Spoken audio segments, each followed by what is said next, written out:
pengakuan bersama. Nah, sedangkan menurut istilah yaitu menerapkan suatu hukum yang ada pada waktu yang selalu sebelum datang hukum atau dalil yang berubah. Nah, sedangkan ada juga pengertian lainnya yaitu mewujudkan suatu peristiwa, suatu hukum yang ada sejak semua tetap berlaku hingga berikutnya kecuali sumber berubah hukum itu. Ada juga menurut para ahli fikih yaitu membiarkan berlangsungnya suatu hukum yang ditetapkan pada masa lampau dan masih diperlukan ketentuannya sampai sekarang kecuali jika ada dalil yang mengubahnya. Nah, baik, di sini saya akan juga menjelaskan macam-macam istihad. Yang pertama yaitu akal, yang artinya suatu keyakinan hukum dalam rangkaian mendalami agama sehingga pembedakan ajaran agama menjadi kuat, yaitu ibadah. Yang artinya tidak sepenuhnya sama dengan fikih, ibadah dan muamalah. Yang kedua yaitu muamalah, yang artinya tidak sepenuhnya sama dengan fikih muamalah. Nah, baiklah, saya akan melanjutkan dari macam-macam tadi. Yang kedua yaitu adalah syarak. Nah, yang di sini yaitu suatu perbuatan yang tegak karena perintah Allah dan Rasulnya, serta tidak adil yang mengubah perintah tersebut. Misalnya, contohnya itu wudhu dan jumlah rakaat sholat seorang. Yang hendak berwudhu untuk melaksanakan sholat merupakan perintah datang dari Al-Quran dan As-Sunnah. Apabila seseorang merasa tidak yakin bahwa wudhunya itu batal atau tidak, orang tersebut tidak perlu mengambil wudhu kembali. Yang ketiga yaitu di sini terdapat al-bara'ah al-asliyah,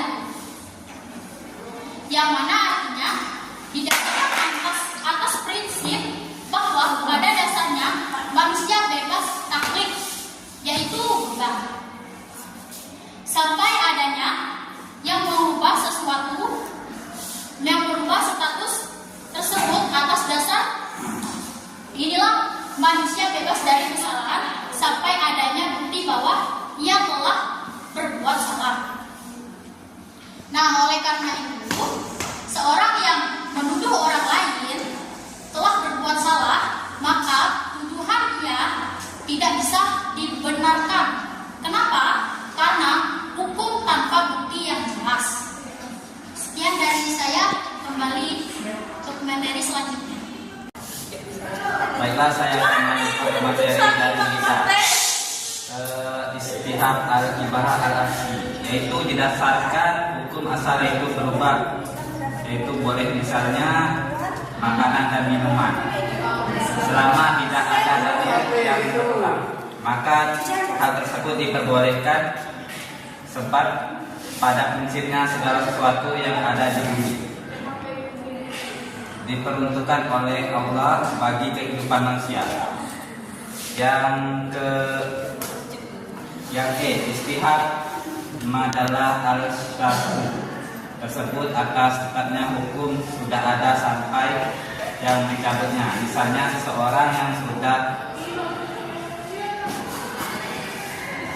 terus melaksanakan akad pernikahan, maka status itu berlaku sampai terbukti adanya perceraian. Yang arwahi berdasarkan atas anggapan tetapnya sifat yang ada diketahui sebelumnya sampai ada bukti yang merubahnya. Misalnya sifat air yang diketahui suci sebelumnya tersebut tetap suci sampai ada bukti yang ada menunjukkan air tersebut menjadi najis. Demikian pula adanya sifat hidup yang dimiliki seorang yang hilang, maka tetap dianggap masih hidup sampai ada bukti yang menunjukkan bahwa dia sudah mati, dia sudah meninggal. Baiklah, saya akan menjelaskan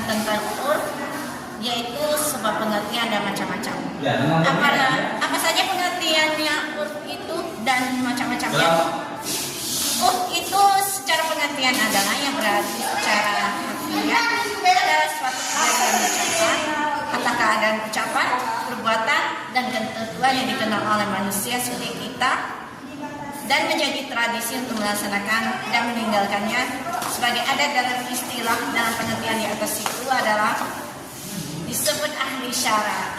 Bedanya adalah urf ini dengan ijma sebab merupakan tradisi dari kesepakatan para mujtahidin secara khusus. Baiklah, saya di sini akan melanjutkan materi keempat, yaitu ujaran hukm. Hukm menurut pendidikan bukan merupakan dalil syarat sendiri.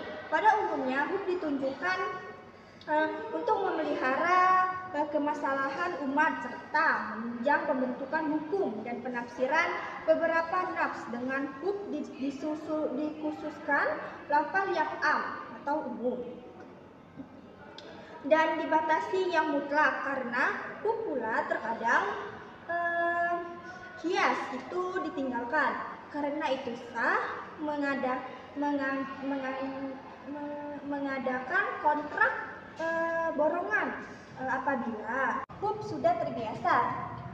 Dalam hal ini sekalipun tidak sah menurut kias karena kontrak tersebut adalah kontrak atas perkaraan yang madum atau tidak. Jadi mungkin itu yang bisa saya sampaikan.